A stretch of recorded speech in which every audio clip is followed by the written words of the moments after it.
Welcome back to Nightcast. If you're dining out in the Metro, you might be surprised by one of these. A robot server with the face of a cat. This isn't part of a sci-fi movie. It's a growing change happening right now in restaurants and senior living facilities in our area. It's an idea born out of necessity because some restaurants say they are still short on staffing. Richard Reeve shows us how these cat bots are lending a helping hand in the food service industry.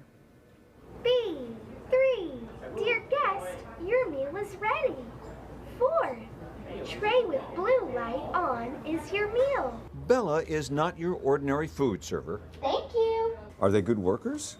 Yes, they running fast, and then can take a few plates at one time. Here at New Fresh Walk restaurant in Falcon Heights, she's one of 2 robots on the wait staff here. Mainly the robot can be a runner. Tian Ang is the co-founder of robotics, an Egan robotics company.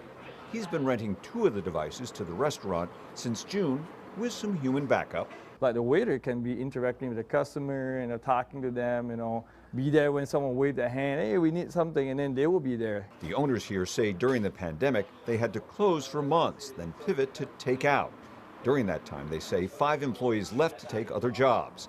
Now with their dining room open, they haven't been able to find replacements. We are still down 22,000 workers statewide from pre-pandemic levels here in the state of Minnesota in the hospitality and leisure sectors. Ben Wogsland with Hospitality Minnesota says it's a familiar story. You're seeing certain businesses that have had to, limit their hours or limit their offerings because they can't find workers. Some, he says, are turning to tech. Pat me on the head. Whether it's robotics or automating certain processes within the business, using QR codes for ordering and different things of that nature.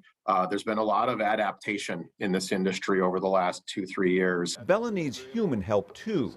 Each table in the restaurant is pre-programmed into a touchscreen activated by a person. There's also a built-in 3D program that provides depth perception like a pair of human eyes. Like it will actually see the table, see the desk, see the people. So the navigation algorithm actually will have the robot avoiding those obstacles and not running into it. When Bella arrives at your table, the tray with your order lights up. Customers have to grab their own grub. When I come to a restaurant, I'd like to be served. Food's good here, though. Malika Duggan says she prefers interacting with a human. She says she's worked in factories and has had enough of machines. It was okay, except for it didn't serve us our plates. And I forgot to take the chopsticks. So a waitress did have to run over and give us our chopsticks. The owners say they'll always have a human in the dining room to help with culinary emergencies, but they want Bella and her robo-sister to keep at it, the kind of work in progress that they admit is not for everyone. Thank you. Bye. Is it strange working with robots? This is something very different. Most people like it, but some people, they don't. So they want like real worker, and then they can ask something. I want this or that.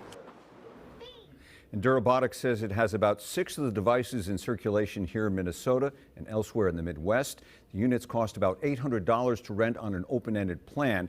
The owners of New Fresh Walk say they'll see how it goes and may add more robo-servers to their staff. And as you might have guessed, Bella doesn't take tips, but as you saw there, she reacts when you rub around her ears after a job well done, Lindsay. A good little kitty. Just a reminder, don't forget the chopsticks. Otherwise, it looks really neat. Thank you, Rich.